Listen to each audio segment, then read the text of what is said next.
Informasi warga Pati.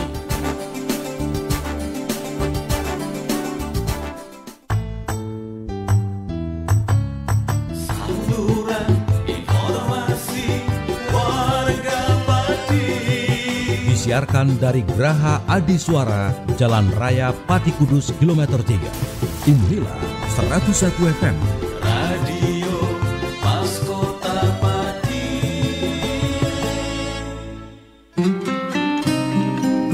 Mitra Pas, saatnya Anda ikuti kajian tafsir Ibnu Katsir bersama Ustadz Abdul Kholik Syafi'i MPD Al-Hafidh, pengasuh Pondok Pesantren Yambu'ul Ulum, Sukolilo Pati. Selamat mengikuti. Assalamualaikum warahmatullahi wabarakatuh. Makin pas, makin pasti, Pas FM pasti. Bismillahirrahmanirrahim. Mitra Pas FM yang dirahmati Allah, pertama-tama segala puji dan pujian hanyalah milik Allah Subhanahu wa Ta'ala. Dan bersyukur karena dalam kesempatan sore kali ini kita masih diberikan nikmat hidayah, masih diberikan kesempatan, digerakkan hatinya untuk bersama-sama kembali membahas atau juga mendengarkan satu kajian yang sudah kita tunggu bersama-sama. Kajian kitab tafsirnya Ibnu Katsir, Mitra Pas. Dan ini yang sudah kita tunggu-tunggu, hadir setiap hari Rabu dari jam 5 sore hingga maghrib tiba nanti. Tak lupa juga salawat ma'asalam kepada junjungan kita Nabi Allah Muhammad Sallallahu Alaihi Wasallam yang kita nantikan syafaatnya di hari kiamat nanti. Baik Mitra Pas FM yang dirahmati Allah, senang rasanya sore kali ini saya Arif Fanili bisa kembali hadir untuk Anda memandu acara program kajian kitab tafsir Ibnu Katsir. Ini merupakan salah satu kitab tafsir Al-Quran yang dijadikan rujukan para ulama terkemuka dalam bidang tafsir, karya monumental dari Al-Hafidh Ibnu Katsir yang sangat familiar di kalangan umat Islam, Mitra Pas. Dan tentunya nanti semoga masih ada waktu untuk kita berdiskusi, berinteraktif. Kami sediakan space waktu di 085277999901 melalui WhatsApp, ataupun juga Anda bisa kirim voice note Anda di sana, Mitra Pas ya. Ataupun line telepon juga bisa Anda manfaatkan juga di 0295385877. Dan untuk sore kali ini ada satu bahasan menarik, meneruskan pada surah kemarin, surah Al-Anbiya. Kali ini sudah sampai pada ayat yang ke-64. Baik, sore ini sudah rawuh di Studio 1 Radio Pas FM Pati narasumber kita untuk memberikan pencerahan. Beliau adalah Ustadz Abdul Kholik Syafi'i MPD Al-Hafidh, pengasuh Pondok Pesantren Yambu'ul Ulum, Sukolilo Pati. Assalamualaikum warahmatullahi wabarakatuh, Ustadz. Waalaikumsalam warahmatullahi wabarakatuh. Monggo Ustadz. Bismillahirrahmanirrahim. Assalamualaikum warahmatullahi wabarakatuh. Alhamdulillahilladzi hadana lihadza wa ma kunna linahtadiya laula an hadanallah. Asyhadu an la ilaha illallah wahdahu la syarikalah wa asyhadu anna Muhammadan abduhu wa rasuluh. Allahumma fasalli wa sallim wa barik ala sayyidina wa maulana Muhammadin wa ala alihi wa ashabihi wa man sara bihadihi ila yaumiddin, amma ba'd. Mitra Pas yang dirahmati Allah dan juga yang saya hormati dan yang saya banggakan, mitra setia saya Mas Arif yang setia menemani kajian saya, kajian tafsir Ibnu Katsir. Semoga apa saja yang telah kita perjuangkan dalam rangka li'ila'i kalimatillah mendapat ridho dari Allah Subhanahu wa Ta'ala.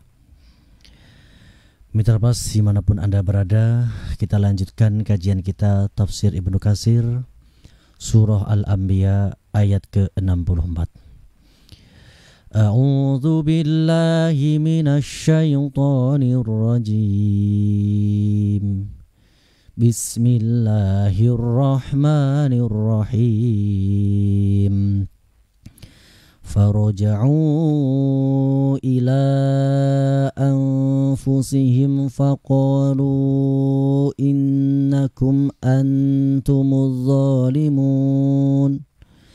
summa nukisu ala ru'usihim laqad alimta ma haula'i yantiqun qala afata'buduna min dunillahi ma la yanfa'ukum syai'an wa la yadhurrukum uffil lakum wa lima ta'buduna min dunillah afala ta'qilun.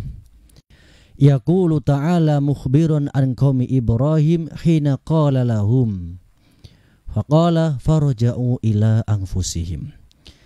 Allah Subhanahu wa ta'ala memberikan kabar tentang kaumnya Nabi Ibrahim ketika mereka telah kalah di dalam hujjah.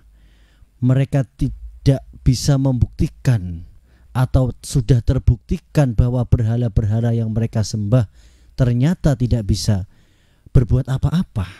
La yadurru wa la yanfa'u, tidak bisa membahayakan dan memberi manfaat. Kemudian mereka berkata faroja'u ila anfusihim. Faroja'u mongko podo bali kabeh ila anfusihim maring atine kabeh. Mereka kemudian saling mencela, saling menyalahkan fi adami ikhtirazihim wa harasihim li alihatihim. Mereka saling mencela antara satu dengan yang lainnya. Ini semua gara-gara kalian. Kenapa kalian pergi semua ke hari raya sehingga tidak menyisakan penjagaan di kuil ini, sehingga ada seseorang pemuda yang bernama Ibrahim kemudian meluluh lantahkannya dan membuat kita semua ini menjadi malu. Innakum antum zalimun. Mereka berkata innakum sak temene sira kabeh antum ya utawi sira kabeh iku azzalimuna pira-pira wong kang padha zalim. Ai fi tarakikum laha muhmilatun la hafidhu indaha. Mereka saling menyalahkan, kamu ini orang yang berbuat zalim. Kenapa kamu pergi semua tidak menjaga berhala-berhala sesembahan kita sehingga terjadilah peristiwa yang sangat memalukan seperti ini. Summanukisu ala ru'usihim, summanukisu mongko nuli dingloaken sapa kaum ala ru'usihim ing atase pira-pira kepalane mereka. Ai atraku fil ardi, mereka tertunduk malu ketika mereka mencoba untuk mengadili Nabi Ibrahim. Apa benar kamu yang telah merusak ini? Kemudian Nabi Ibrahim memberikan sebuah bantahan yang sangat telak. Mereka saling bertengkar satu dengan yang lainnya. Terus mereka dengan tidak sadar mengatakan, mana mungkin benda-benda mati bisa bertengkar. Kemudian Nabi Ibrahim menjawab, coba kalian tanya. Nah, begitu. Fas'aluhum ingkanu yang tikun. Laqad alimta ma haula'i yang tikun. Laqad alimta yaktine podo ngerti, yaktine teman-teman ngerti siro. Maha ulai ora ono utawi berhala iku kabeh ora ono iku yantikuna padha iso ngomong. Ibrahim, kowe dak ya wis ngerti bahwa berhala-berhala ini benda-benda mati yang tidak mungkin bisa berbicara. Nah, ketika para orang-orang kafir ini sudah mulai mengakui tentang keapesan mereka, tentang kelemahan-kelemahan mereka, kemudian Nabi Ibrahim memberikan hujah. Afata'buduna min dunillahi ma la yanfa'ukum syai'an wa la yadurrukum. Afata'buduna apa to? Kenapa to padha nyembah sira kabeh? Min dunillahi saking sakliyane Allah, ma ing perkara lang yang la yang fa'ukum kang ora bisa manfaati apa ma ing sira kabeh. Syai'an ing suwiji-wiji walaya durukum lan ya ora iso mbayani ing sira kabeh. Jika kalian tahu bahwa benda mati ini tidak bisa memberikan manfaat dan juga tidak bisa memberikan maldorot kepada kalian semua, lalu kenapa engkau menyembahnya? Lalu kenapa engkau menjadikan ritual-ritual untuknya? Tidakkah kalian berpikir tentang itu? Nah, ini bantahan yang telak. Ai idza kanat la tantiqu wa la tadurru falima ta'buduha min dunillah. Ya. Dalam tafsirnya Ibnu Katsir mengatakan, nek kowe ngerti idza kanat nalikane ana sira, kamu tahu bahwa mereka berhala-berhala ini la tantiqu, ra iso ngomong, wala tadurru, ra iso memberikan efek bahaya apapun. Lho lah kenapa kowe iku kok do nyembah maring berhala iku mau? Falima ta'budunaha min dunillah, kalian meninggalkan Allah, menyekutukan Allah. Nah, ini terjadi sebuah sebuah kontradiktif dalam pikiran-pikiran kaum Namrud ya. Ketika mereka mencoba untuk meluapkan emosinya, mengadili kepada Nabi Ibrahim, ternyata dengan kecerdasan, dengan rush yang diberikan Allah Subhanahu wa taala kepada Nabi Ibrahim, bisa mempermalukan mereka semua dengan hujah yang secara kalau di dalam bahasa sekarang itu secara empiris ya, yang secara teologi ini masuk akal. Kowe ngerti ini tidak bisa berbicara, tidak bisa berbuat apa-apa. Loh kenapa mbok dadekno sesembahan? Mereka menjawab ufin. Nah, ufin ini sebuah kalimat ungkapan. Celakalah kamu. Lakum walima ta'buduna min dunillah afala ta'qilun. Niki Nabi Ibrahim niki mengumpat kepada kaumnya itu, kaum Babilonia yang dirajai oleh Raja Namrud. Ufin, celakalah kamu. Apa saja yang engkau sembah selain Allah. Afala ta'qilun. Mbok yo mikir. Mbok yo kalian ini berpikir. Afala tadabbarun. Tegese kenapa kalian ini tidak tadabbur, tidak merenung, berpikir tentang benda-benda ini tidak bisa berbuat apa-apa, kemudian kalian jadikan sesembahan. Ma antum fihi minad dolal wal kufri al ghalid alladzi la yaruju illa ala jahili zalim fajirin. Kalian ini benar-benar tersesat. Kalian ini hatinya sudah al-ghalid, sudah keras. Dan sebenarnya hujah alasan kalian ini layak rujuk, tidak laku, tidak layak untuk dijadikan alasan kenapa kalian meninggalkan Allah kemudian menyembah berhala-berhala yang engkau buat sendiri. Fa'aqama alaihim al-hujjah, maka dengan demikian Nabi Ibrahim bisa menunjukkan hujah alasan yang kuat dan menunjukkan mana yang batil. Wa alzamahum biha, dan Nabi Ibrahim ini memaksa kepada mereka untuk mengakui bahwa apa yang ia sembah selain Allah itu batil. Walihada qala ta'ala wa tilka hujjatuna ataina Ibrahim ala qaumi. Maka Allah ini dalam ayat yang lain ya, atau ayat ini ditafsirkan dengan ayat yang lain, bahwa Allah memberikan isyarat bahwa Nabi Ibrahim telah diberikan hujjah untuk mengalahkan kaumnya. Ini menjadi pelajaran penting bagi kita, bahwa apapun yang kita perjuangkan di dalam li'ila'i kalimatillah, pasti Allah akan memberikan pertolongan. Meskipun di dalam pilihan-pilihan ini kadang-kadang mengandung sebuah resiko, karena memang hidup itu adalah pilihan. Pilih iman silahkan, pilih kafir silahkan. Pilih iman maka Allah akan memberikan kabar gembira dengan nikmat surga. Pilih kafir, Allah akan memberikan ancaman dengan siksa neraka. Ini penting, bahwa di dalam kehidupan kita sehari-hari harus bisa bertadabbur atau mengambil hikmah dari apa yang telah dilakukan oleh Nabi Ibrahim dalam sejarah-sejarah yang terdahulu. Nah, ini selanjutnya nanti agar bisa menambah pemahaman kita, saya berikan kesempatan untuk dialog interaktif. Silahkan nanti bisa dipandu oleh Mas Arif, monggo.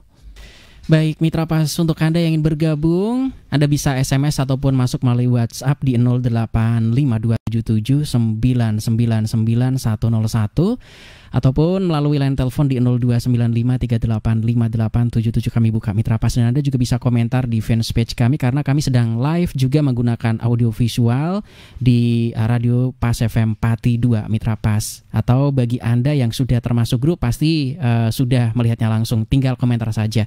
Yang sudah masuk dari Pak Hardiman. Assalamualaikum warahmatullahi wabarakatuh, Ustadz. Waalaikumsalam warahmatullahi wabarakatuh.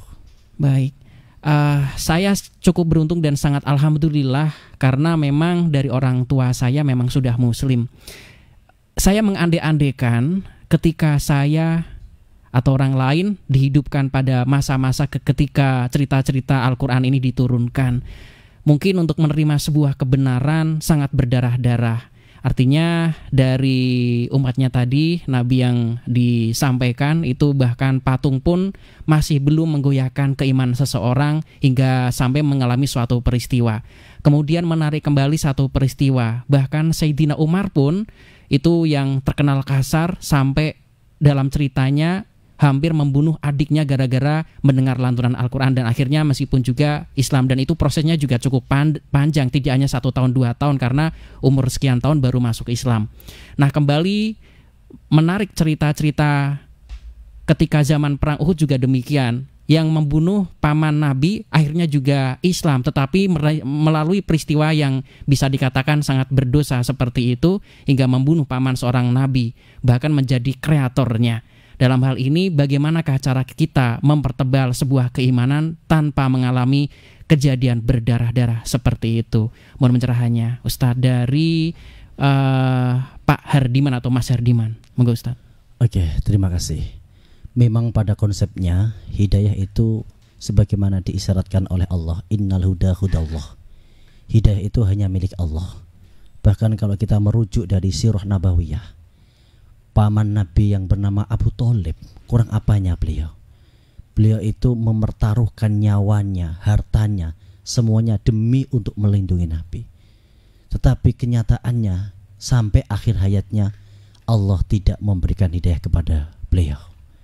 Bahkan ketika Nabi berada di sampingnya pun tidak memberikan efek apa-apa. Lalu bagaimana agar kita mempertebal iman? Pertama, agar kita mempertebal iman adalah kita membiasakan berada di lingkungan orang-orang yang solih. Karena manusia ini adalah makhluk yang mudah berubah. Kalau kita bergaul dengan orang-orang yang hobi maksiat, kita pun nanti akan terbawa-bawa. Ketika kita maksiat, sebagaimana kita dalam Ahlus Sunnah wal Jamaah, al-imanu yazidu wa yanqusu.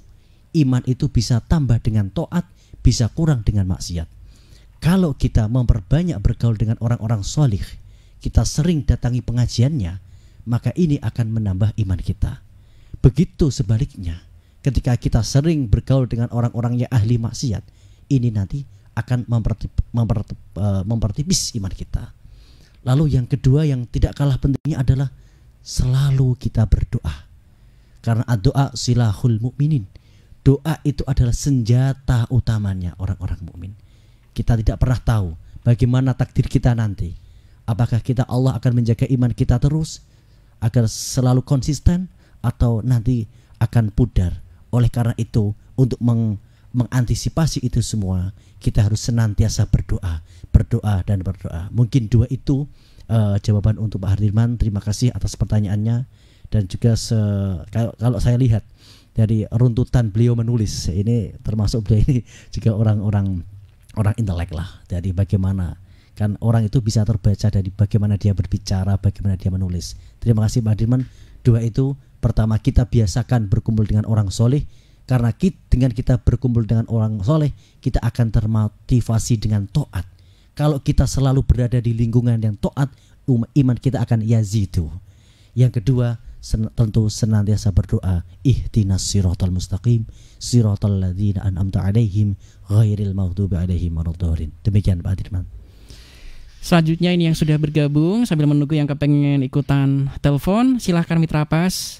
Anda bisa bergabung di 0295385877 ataupun SMS dan WhatsApp ya. Mumpung masih ada beberapa menit lagi di 085277999101. Yang sudah masuk kali ini dari Mas Syahroni. Assalamualaikum warahmatullahi wabarakatuh, Ustadz. Waalaikumsalam warahmatullahi wabarakatuh. Baik, Ustadz, saya ini kan kalau misalkan sudah tidurnya terlalu kemalaman, subuhnya biasanya kebablasan, Ustadz, dan itu berkali-kali saya alami. Terkadang saya itu sedih, menyesal juga kenapa kok sering seperti itu.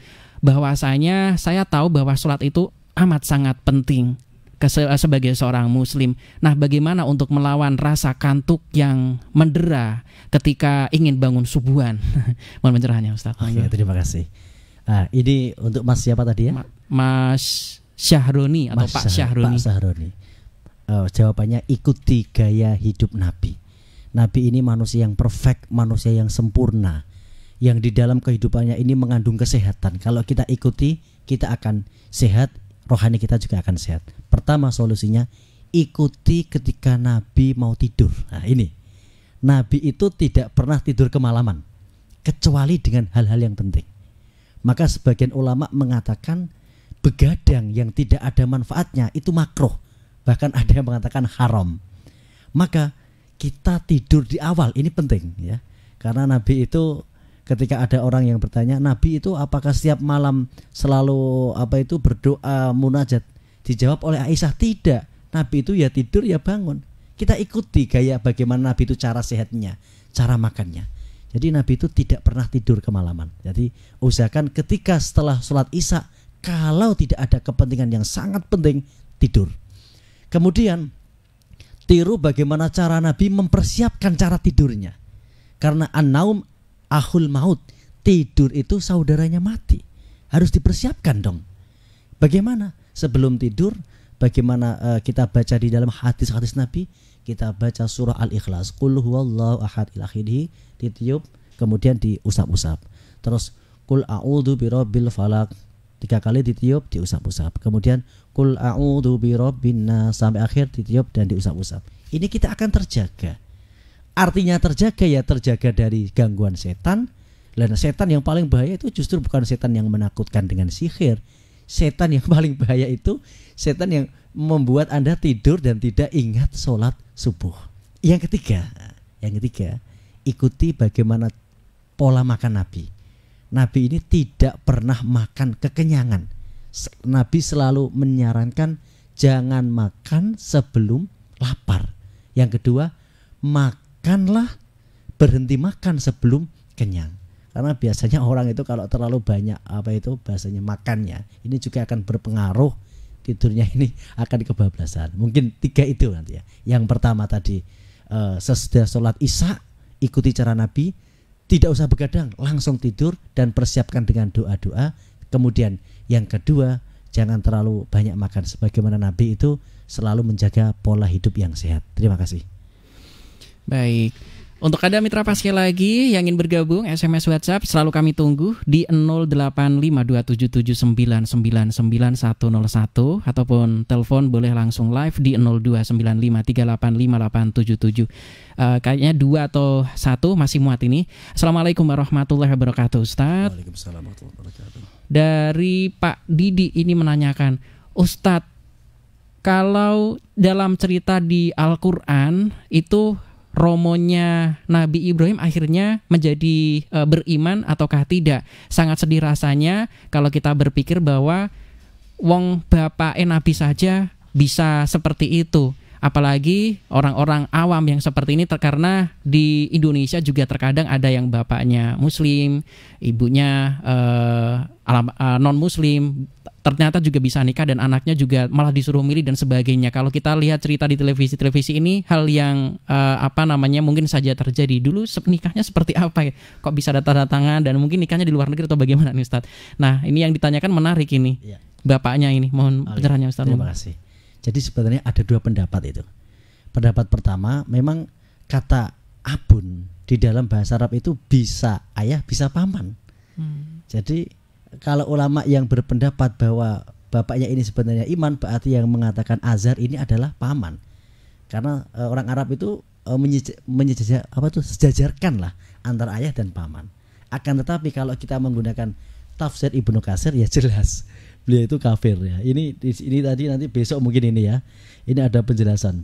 Ketika Nabi Ibrahim itu selamat dibakar dan tidak apa-apa, bapaknya itu mengatakan seperti ini, seperti yang diriwayatkan oleh Ibnu Abi Hatim, bahwa nikmar robbuka ya Ibrahim. Jadi menurut Ibnu Abi Hatim, ayahnya Ibrahim itu tidak pernah berkata yang lebih baik dari kata-kata ini. Nikmar robbuka ya Ibrahim. sebaik-baiknya Tuhan itu Tuhanmu. Karena ayahnya Nabi Ibrahim itu menyaksikan bagaimana putranya ini dibakar dengan api yang sangat besar. Bahkan di dalam cerita diceritakan belum pernah ada api yang sebesar yang dihidupkan oleh Raja Rambut pada waktu itu. Mungkin kalau sekarang sudah masuk museum rekor dunia saking besarnya apinya. Dan Nabi Ibrahim itu di dalam api itu kan selama di dalam ini riwayat ini mengatakan khamsina 50 hari. Ada yang mengatakan 40 hari. Kan luar biasa. Proses pembakarannya itu. Proses pembakarannya seperti itu. Dan Nabi Ibrahim itu mengatakan, saya ini hidup yang paling nyaman dalam hidup saya mulai saya kecil sampai saya dewasa itu ketika berada di dalam apinya, api yang membara itu. Maka dalam ini kita ambil kesimpulan kata-kata ini ya bagaimana kita harus mengakui bahwa memang bapaknya Nabi Ibrahim itu ya tidak beriman. Sebagaimana kita harus mengakui bahwa Abu Thalib ya, pahlawannya Nabi loh ini ya. Abu Thalib itu kurang apanya? Mengasuh dari kecil, melindunginya, bahkan ikut berkorban nyawa ketika diboikot di dalam kota Mekah itu kan diboikot selama kurang lebih 3 tahun. Beliau itu ikut di dalam penderitaan itu. Tetapi ya, inna huda hudallah, bahwa hidayah itu memang miliknya Allah. Ketika Nabi Muhammad berada di sampingnya pamannya, ketika mau meninggal dan disuruh untuk menyaksikan bahwa tidak ada Tuhan selain Allah agar aku bisa menjadikan alasan di hadapan Allah, ternyata tidak mau. Nah ini, maka perlu kita syukuri sebenarnya. Kita itu maka nikmat yang paling besar itu nikmat iman. Tidak ada nikmat yang lebih besar daripada nikmat iman. Kita tidak pernah tahu seandainya kita ini dilahirkan di dalam keluarga yang bukan dalam lingkungan yang Islam, apakah ya kita bisa bertahan sampai sekarang. Nah, begitu. Terima kasih. Baik Mitra Pas, satu lagi kayaknya cukup ini Ustadz, beberapa menit lagi. Assalamualaikum warahmatullahi wabarakatuh Ustadz. Waalaikumsalam warahmatullahi wabarakatuh. Dari Mas Jojo ini menanyakan, Ustadz apakah betul ketika nanti kita sakratul maut, semua makhluk ini dijanjikan oleh Allah Subhanahu wa Ta'ala akan mengalami siksaan paling akhir, yaitu siksaan katanya ada iblis beserta wadiabalanya untuk mempelesetkan kita, untuk mengkafirkan kita. Nah, bagaimana supaya ketika kita ini meninggal dalam keadaan husnul khotimah dengan kalimat la ilaha illallah, karena memang katanya ini juga siksaan yang paling terakhir dan paling dahsyat sebagai fitnah orang yang pernah hidup. Mohon pencerahannya Ustadz dari Pak Jojo ini. Benar. Jadi memang nanti ketika kita mau sakratul maut itu iblis itu jerabing ya, setan itu jerabing. Sebagaimana cerita Bal'am bin Ba'urah ya, di mana dia itu seorang ulama besar tapi tergelincir dengan sebuah fitnah, dan kemudian di akhir hayatnya itu iblis membawa air, karena orang kalau mau sakratul maut itu kan hawanya sakit ngorong dan dia itu tidak bisa kontak dengan orang-orang yang ada di sekitarnya atau berada dalam dimensi yang lain lah. Iblis itu menawarkan, apa kamu mau air? Mau. Syaratnya kamu harus mengakui bahwa Maryam adalah istrinya Allah. Nah, ini bahaya seperti ini. Maka bagaimana cara kita? Biasakan untuk menyebut kalimah Allah, wal kurisma rabbika. Jadi pembiasaan ya. Kita biasakan.